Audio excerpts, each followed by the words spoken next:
유익한 IT 이슈를 쏙쏙 소개해 주시는 김덕진 미래사회 IT연구소장 나와 계십니다.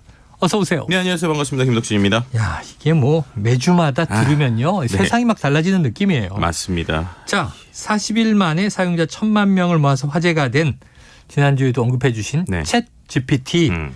자, 2달 만에 1억 명의 사용자가 됐어요. 이게 진짜 놀라운 거예요. 네. 왜냐하면 일반적인 서비스도 1억 명 모으는 게 말이 안 될 정도의 시간이 걸리고 어떤 데는 1억 모으기도 쉽지가 않은 게 사실이잖아요. 아니, 이게 유튜브 조회수도 1억 명이 나오려면 뭐 세계적인 아이돌 정도예요. 그러니까요. 근데 이게 말씀드렸던 것처럼 40일 만에 사용자 수가 1,000만 명이었어요. 네. 근데 2달이니까 60일이잖아요. 그렇죠. 60일 지났더니 9천만 명이 더 늘어서 1억 명의 월간 활성 사용자 수를 넘어선 거예요. 근데 이게 어마어마합니다. 우리가 요즘에 계속 얘기되는 틱톡 있잖아요. 틱톡. 네. 틱톡이 1억 그 MAU, 그러니까 월간 활성자 수 도달하는데 9개월 걸렸거든요. 인스타그램은 30개월 걸렸는데 이게 이렇게 2달 만에 1억 뷰가 되니까 지금 모든 보고서나 해외에서도 이건 거의 인터넷 등장 이후에 20년 동안 이렇게 빠른 증가를 처음이다. 그러니까 결국에는 이게 거의 인터넷급의 변화다라고 얘기되고 있고요.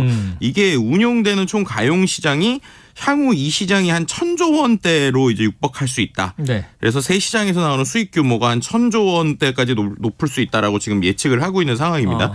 이제 실제로 우리나라는 그나마 지금 챗GPT 쓰면 들어가져요. 왜냐하면 미국이 밤 시간이잖아요. 그러니까 우리는 막 쓰는데 실제 미국 시간으로 한 점심 시간대, 그러니까 우리로 치면 저녁 때만 되면 접속이 안 되거든요. 거의 너무 많은 사람들이 써가지고. 그래서 이게 이번에 미국인들을 대상으로 미리 사용자들한테 예약받은 사람한테만 유료 서비스를 냈어요. 이게 $20. 그러니까 매월 한 24,000원 내면 그냥 접속 쉽게 해서 빠르게 뭔가 누르고 할 수 있는 건데 회원제로. 네, 회원제로 하는 건데도 이것만 해도 그러니까 뭐 새로운 기능을 주는 게 아니라 그냥 안전하게 쉽게 쓸 수 있는데 $20 내는 거거든요. 그런데도 사용자 수가 지금 엄청나고 있어서 이게 확실히 기존에 있었던 인공지능 서비스랑은 좀 많이 다르구나라는 걸 느낄 수 있게 하는 것 같고요.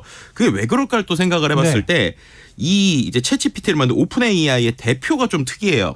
이 대표가 샘 알트만이라는 사람인데 이 사람이 전 세계에서 가장 큰 스타트업 엑셀레이터, 그러니까는 스타트업에 도움 주고 뭐 가이드 주고 투자도 해주는 Y 콤비네이터라고 하는 회사가 있어요. 근데 거기 대표 출신입니다. 그러니까 본인이 원래 수많은 스타트업들을 뭐 멘토링도 하고 투자도 하고 인큐베이팅 하던 사람이 이제 창업을 해서 이제 뭔가를 보여주니까 이제 기존에 있었던 스타트업들의 창업 공식에 약간 엑기스, 노하우 이런 거를 가지고 이렇게 하는 것이 아닌가 이렇게 좀 평가하시는 분들도 있더라고요. 보통은 해설위원이나 평론가가 선수로 뛰지 못한다 이런 통설이 있는데 이분은 컨설팅도 잘하고 직접 창업을 해서 대박을 터뜨렸습니다.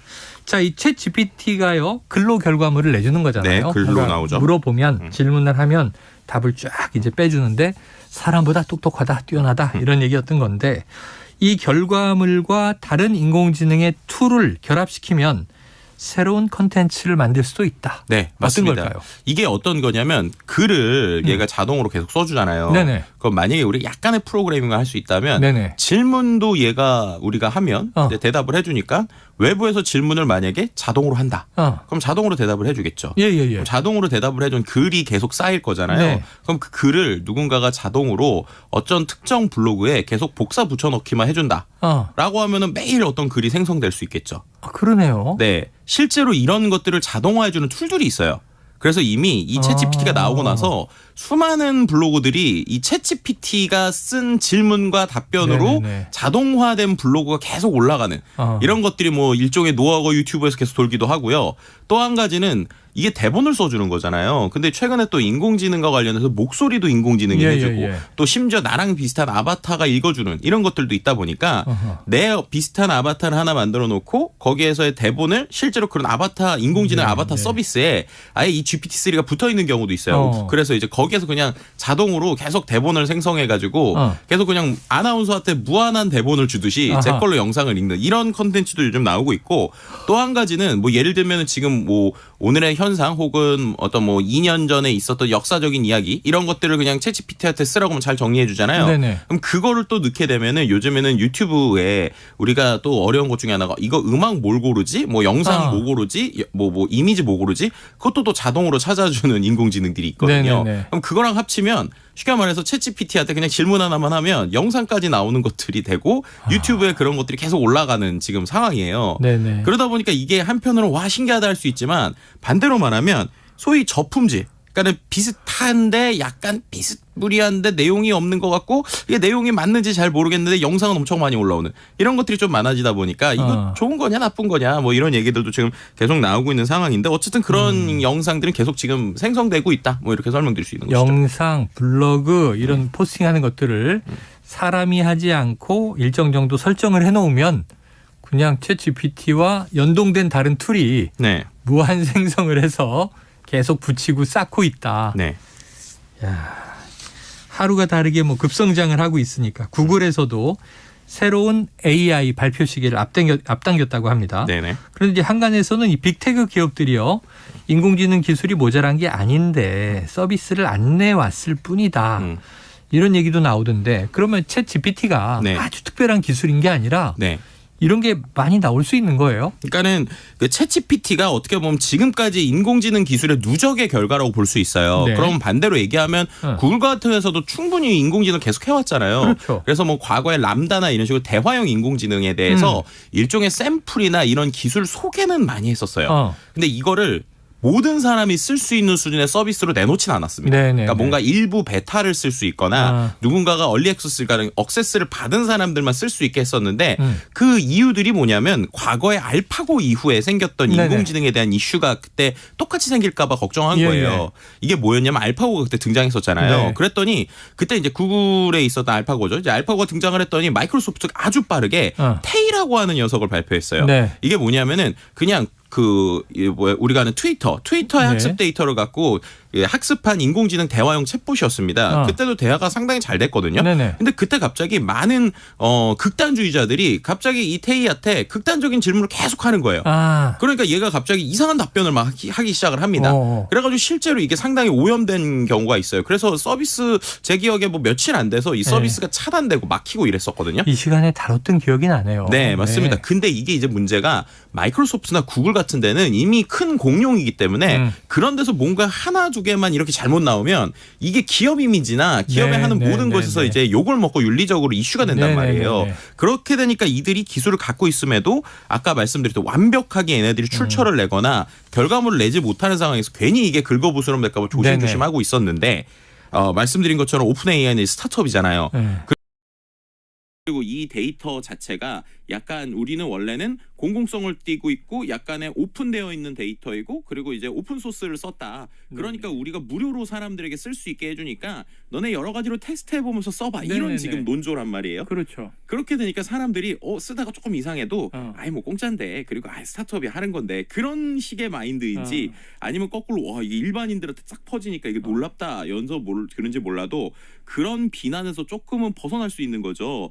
그런 상황에서 어떻게 보면 구글은 계속적으로 얘기했던 게 아니 쟤네 저렇게 하면 우리랑 예전에 똑같은 이슈가 생긴다. 그래서 우리는 출처를 밝히거나 조금 더 이런 것들이 명확하게 확정될 수 있는 AI 만들 거야. 곧 발표할 거야 그랬는데 보는 것처럼 두 달도 안 돼서 1억이 되니까 구글이 지금 좀 급한 것 같아요. 그래서 지금 아마 이제 우리나라 시간 기준으로 내일 정도였나 이제 본인들의 이제 새로운 AI를 이제 발표하겠다라고 얘기하고 있고요. 마이크로소프트 역시도 이제 이 오픈 API에 이제 그 챗GPT를 만든 오픈 AI에 투자했는데 이거를 검색 엔진에 붙여서 개발하겠다라는 게 이제 그 미국 시간 오늘 이제 발표가 되는 것으로 알고 있습니다. 그래요. 아니 이게 마이크로소프트에서 새로운 이제 어떤 뭐 윈도우 나올 때도 그랬고 새로운 게임 나올 때도 그렇고 베타 버전을 쫙 뿌려서 얼리 어답터들이 디버깅하게 만들었었잖아요. 버그 잡고. 그거 왜 모르죠? 이렇게 이제 미완성이어도 던지고 나서 오히려 참여시키는 게 더 중요한 비즈니스 모델인데. 그러니까요. 그게 스타트업이면은 되는데 대기업들이 그렇게 하는 거를 이제 좀 받아들이지 못하는 것 같아요. 제가 아는 교수님들은 지금 챗GPT에서 계속 오답 찾기를 하면서 혼자 즐거워하고 있어요. 이거 봐 나보다 똑똑하지 않아 막 이러면서. 자 실제로 챗GPT 관련해서 밝은 소식만 있는 게 아닙니다.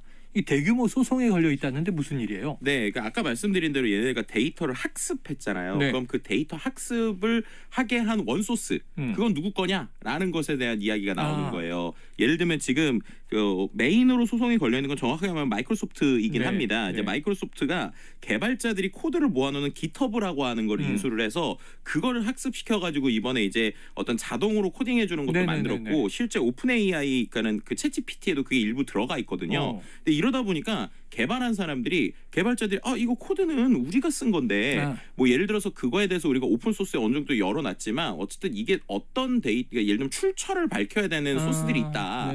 근데 그런 것들도 너네는 이거 학습은 분명히 시켜서 나랑 내가 쓴 비슷한 코드가 나오는 것 같은데 이거 내 거로 학습했다는 거 얘기하지 않지 않느냐. 그러니까 결국 이건 도용이다라고 하면서 이제 아주 큰 소송들을 지금 준비하고 있거든요. 그래서 이런 소송들이 결국에 어떤 식의 결과가 나올지에 따라서 우리가 블로그 글 쓴 걸로 만약에 인공지능이 학습했다. 그럼 우리가 그거에 대해서 소유권을 주장할 수 있을까? 라는 얘기가 이제 계속적으로 화두가 될 것 같습니다. 이해가 됩니다. 그러니까 뭐 이게 계속 저작권 문제 나올 것 같고요. 시도 쓰고 그림도 그리고 작곡도 하는데 그리고 이제 인간 노동 착취 얘기도 나올 것 같고요. 자, 이러다 보니까 이제 규제 얘기도 나오고 있는데 자, 미국의 의회에서는 챗 GPT를 기반으로 한 연설문을 발표한 의원이 있다. 그럼 이제 자기가 안 쓰는 거예요? 네, 맞습니다. 실제로 이제 제이크 오친클로스라고 하는 미국 하원 의원이 지난 25일에 미국과 이스라엘의 공동으로 AI 연구센터를 설치하자는 내용의 법안을 소개했어요. 근데 그 법안 내용이 알고 봤더니 챗GPT에서 써달라고 한 거예요. 그런데 놀라운 거는 끝날 때까지 동료 의원들이 이게 컴퓨터가 연설문을 작성했다는 거는 아무도 몰랐다. 그러니까 이 정도 급이니까 이거 분명히 우리가 규제나 가이드라인 필요하다. 뭐 이런 얘기들이 지금 나오고 있는 상황이라고 볼 수 있을 것 같습니다. 네, 어쩌면 이 미국 국회의원 자 보좌관 수를 줄이게 될 것인가, 우리나라에는 어떤 영향을 미칠 것인가.